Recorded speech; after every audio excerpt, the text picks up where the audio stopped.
you. So hopefully you should now be seeing my screen and hearing me, fingers crossed.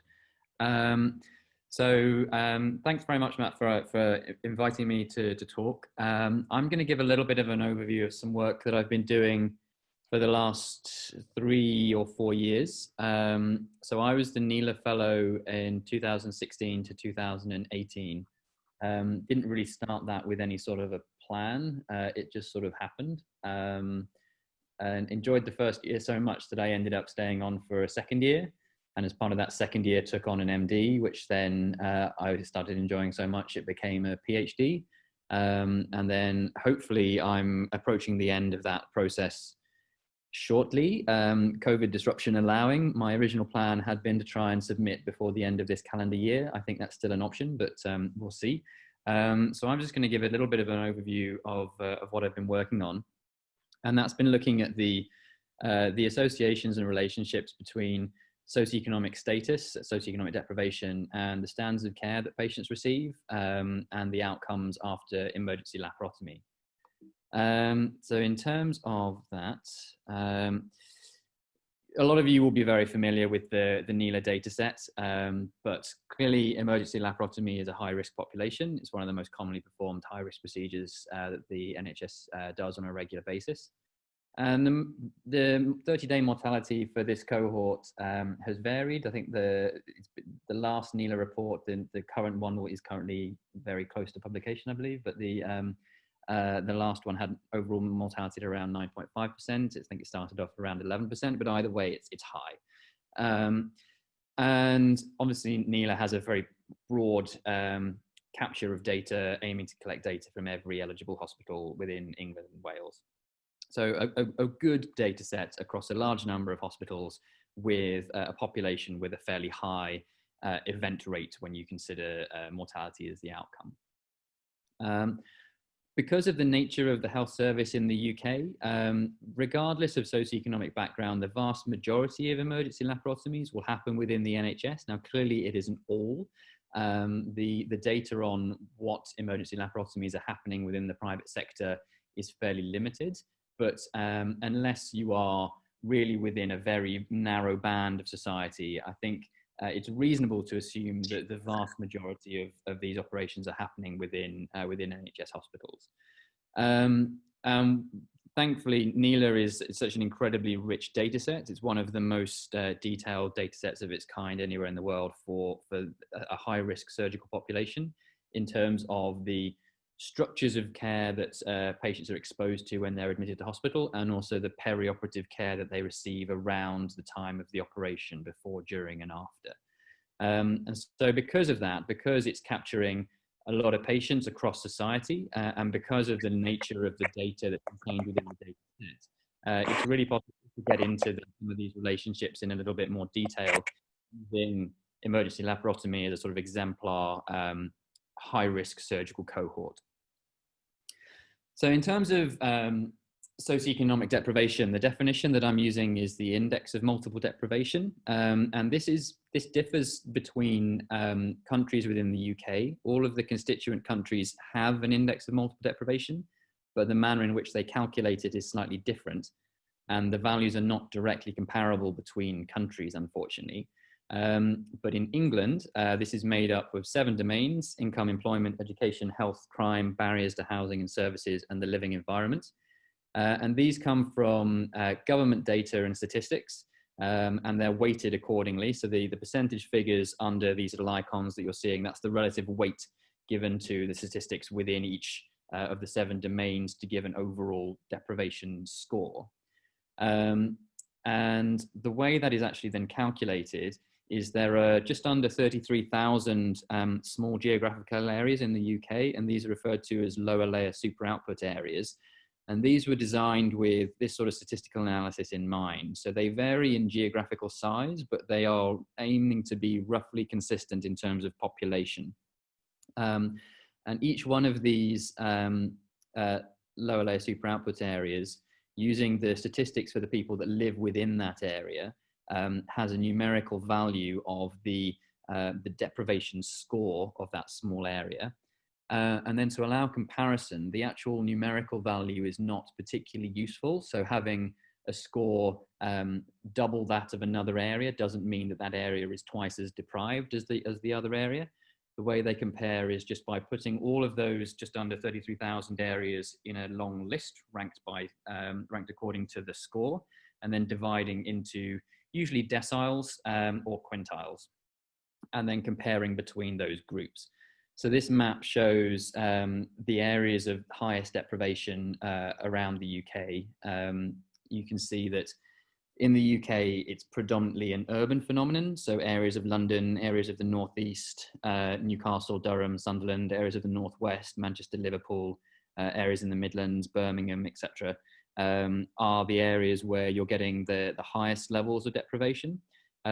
Whereas the more rural areas are the areas that have lower levels of deprivation based on this definition, based on the calculated score of the index of multiple deprivation. And again, that's not to say there is deprived and not deprived. This is more deprived and less deprived. It's all relative to one another. And what you're really being able to say is that this area is more deprived than one area. It's not you can't make direct comparisons in terms of a quantitative level of deprivation within a given area. And clearly that applies to the people that live within that area. It doesn't necessarily apply to individual persons within that area. So some countries use things like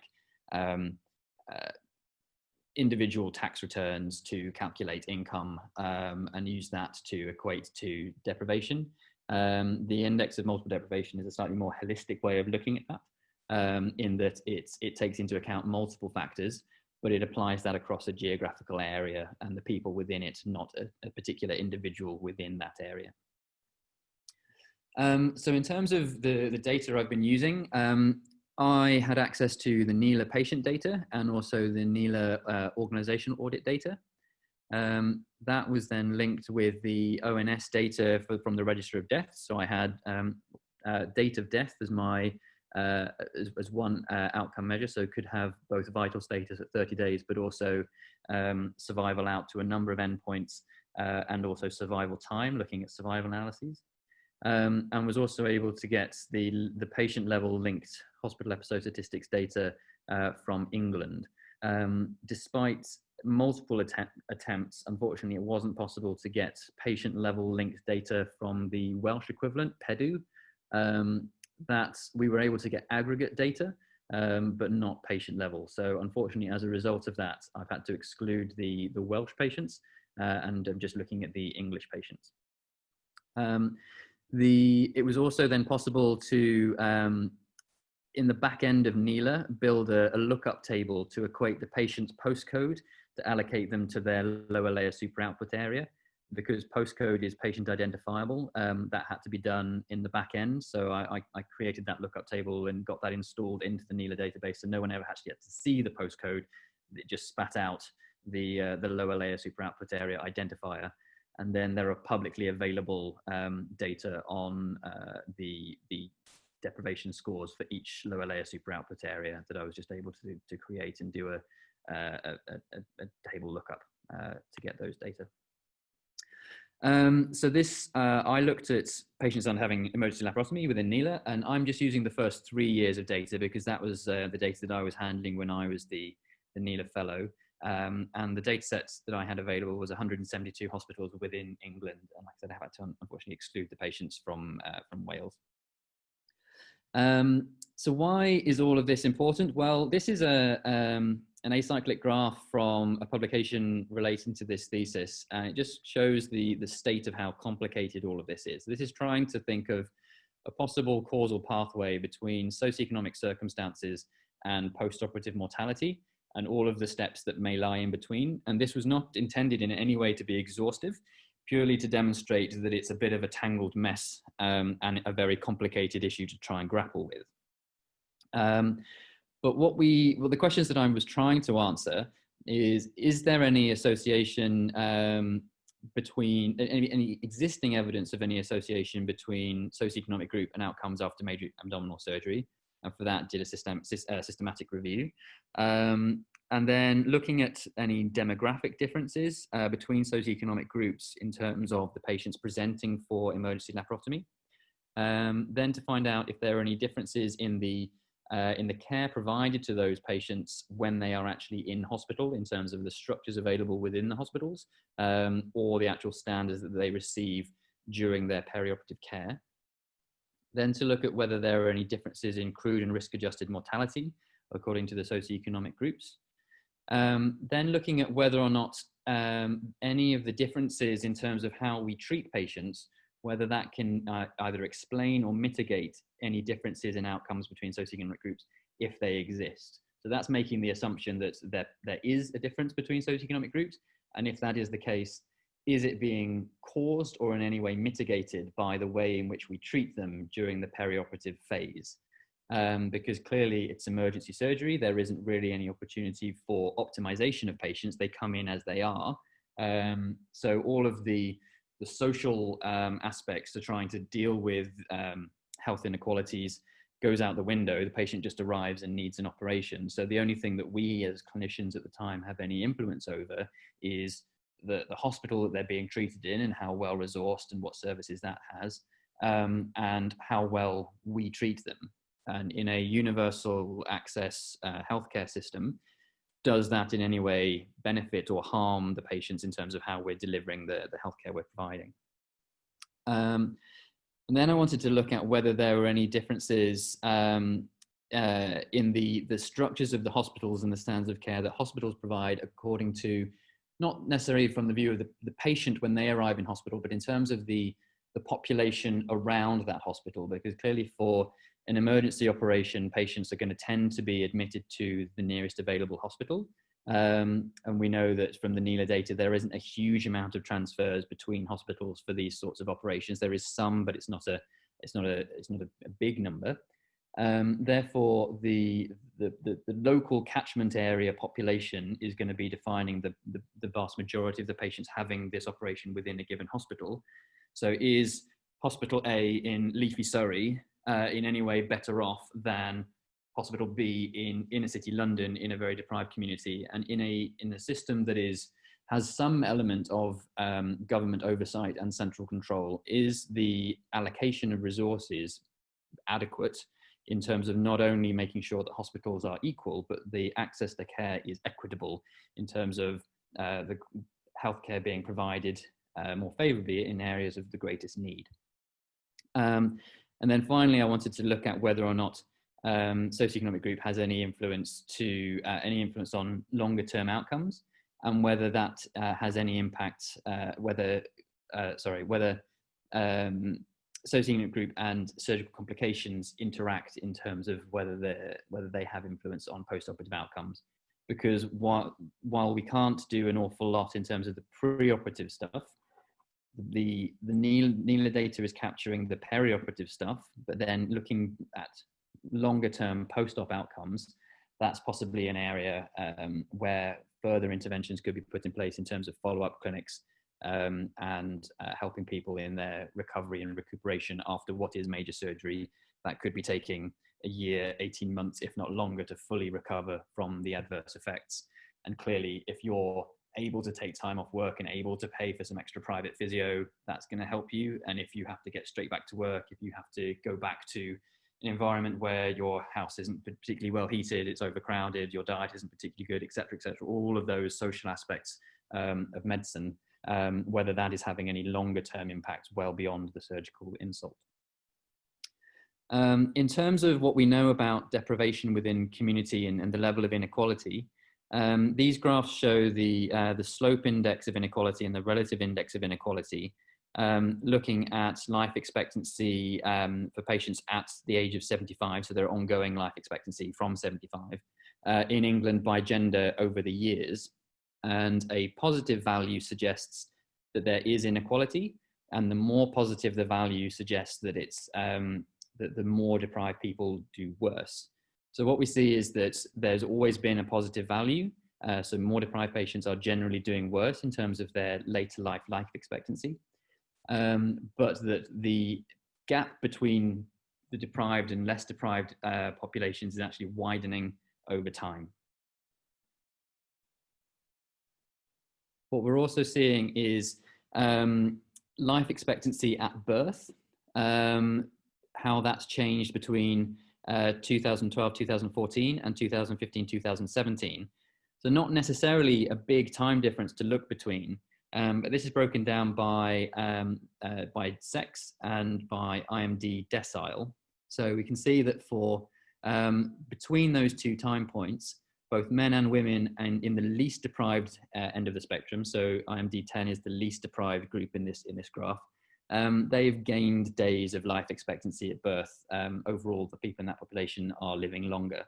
But you can see that people at the most deprived end of the spectrum, and especially women in that cohort, they are actually losing days of life expectancy at birth over time. So people being born in 2015, 2017 have worse life expectancy at birth compared to those born even a few years earlier. And this also you can see in terms of the total life expectancy, and this is again broken down by sex and by IMD decile, and it shows both total life expectancy and the years of healthy life. So for both men and women, patients who are less deprived have longer life expectancies, and they also have a greater length of and a greater number of years of health. But even with the shorter life expectancy, the number of healthy years is more significantly reduced. So the proportion of your overall length of life spent in good health is much worse if you are at the more deprived end of the social spectrum for both men and women. And that's shown when you look at the proportion of patients who self-report good health. This is looking at the most deprived quintile and least deprived quintile of patients across ages broken down by gender. So you can see that for the least deprived quintile of the population, that sort of inflection point happens somewhere in the 40s or 50s, whereas for the more deprived patients, that's happening anywhere from the 30s onwards, that people are starting to self-report poor health. So big inequalities in society that only seem to be getting worse according to recent data. So when we looked at this in terms of both crude and risk-adjusted outcomes, we found that there were differences in 30-day mortality after emergency laparotomy.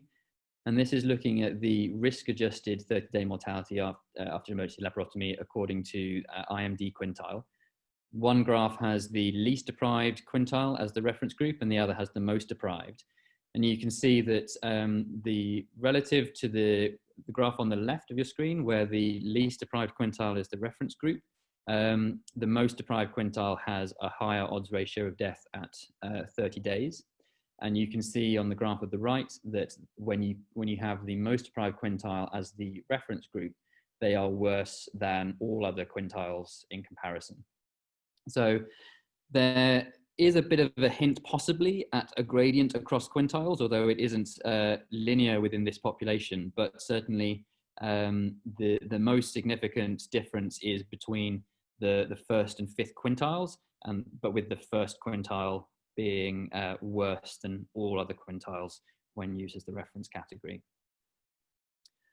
So that's in terms of the outcome for those patients. And just in terms of whether any aspects of care made a difference, we looked at this by using a series of nested models where we either included in the model or didn't include the processes of care that can be applied around throughout the surgical journey to see whether or not accounting for differences in two-level models with patients nested within hospitals, with or without hospital structures, or with or without patient-level processes of care, whether that significantly changed the relationship between socioeconomic group and outcome, and for the processes of care that are measured within NELA and the hospital standards that are measured within NELA, hospital structures that are measured within NELA, there wasn't any clear difference in outcome that we could explain. So it looks very much as though treating patients better is a good thing, but treating patients better or treating them in hospitals with good standards of care doesn't mitigate the adverse effect of deprivation. So just because if you're a patient from a deprived area treated in a very good hospital, that's not necessarily going to improve your outcome. It doesn't, just treating patients better around the time of acute surgery doesn't fix 40, 50, 60 years of adverse effects of living the life of somebody from a more deprived area. So in terms of that as an outcome, just focusing efforts on improving acute healthcare isn't going to level the playing field across society.